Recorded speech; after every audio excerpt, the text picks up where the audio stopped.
And it's sounding like, you know, Donald Trump got into office beyond Allah's will.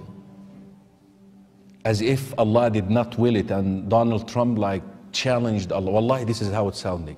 Wal-ayadu billah. Allah subhanahu wa ta'ala says in the Quran, قُلِ اللَّهُمَّ مَالِكَ الْمُلْكِ. Allah is the owner of al-mulk, of the kingship. تُؤْتِي الْمُلْكَ مَنْ تَشَاءُ. Allah willed for him to become the president. تُؤْتِي الْمُلْكَ مَنْ تَشَاءُ وَتَنْزِعُ الْمُلْكَ مِمَّنْ تَشَاءُ. And you take the kingship from whomever you will. وَتُعِزُّ مَنْ تَشَاءُ. And you honor, dignify whom you will. وَتُذِلُّ. You humiliate, put down whom he wills. مَنْ تَشَاءُ. Look at this at the end. What?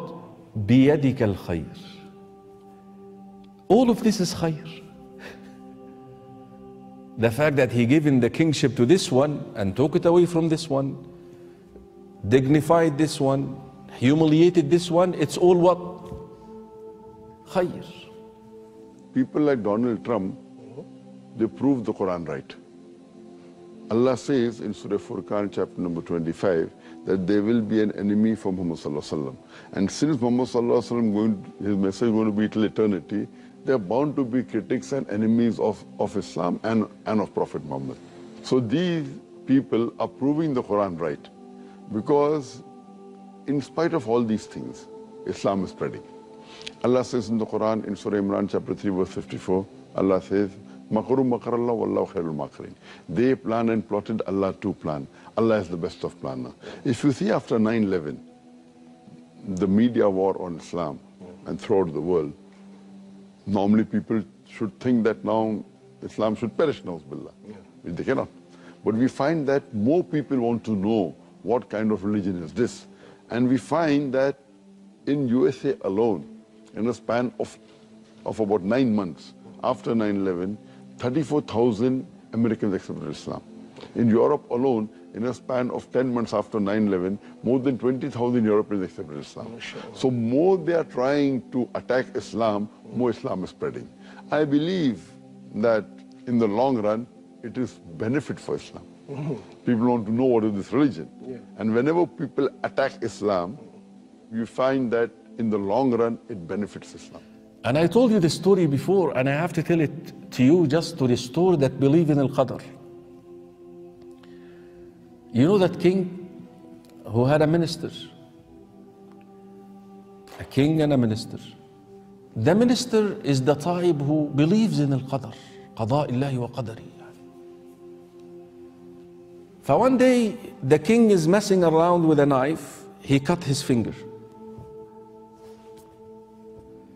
فthe minister said, خير إن شاء الله. This is good إن شاء الله.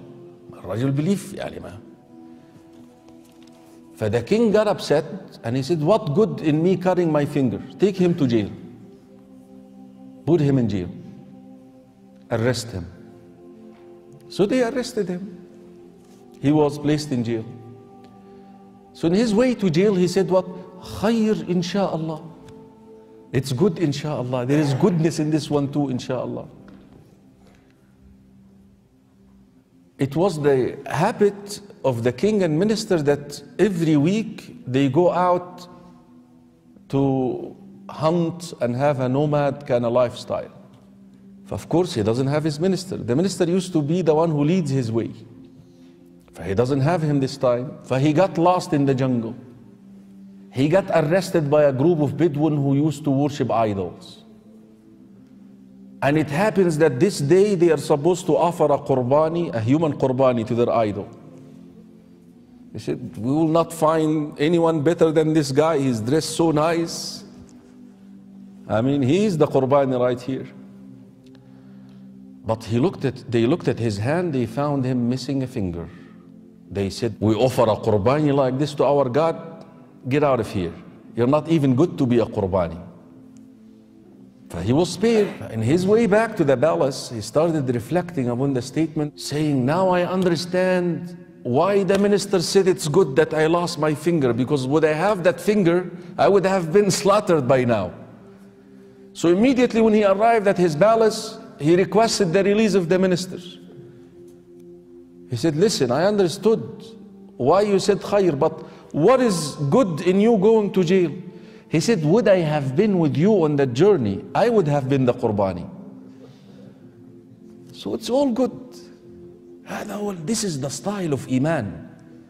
This is, ya ikhwa, the asset of faith. This is what faith provides for a believer that no one else can give.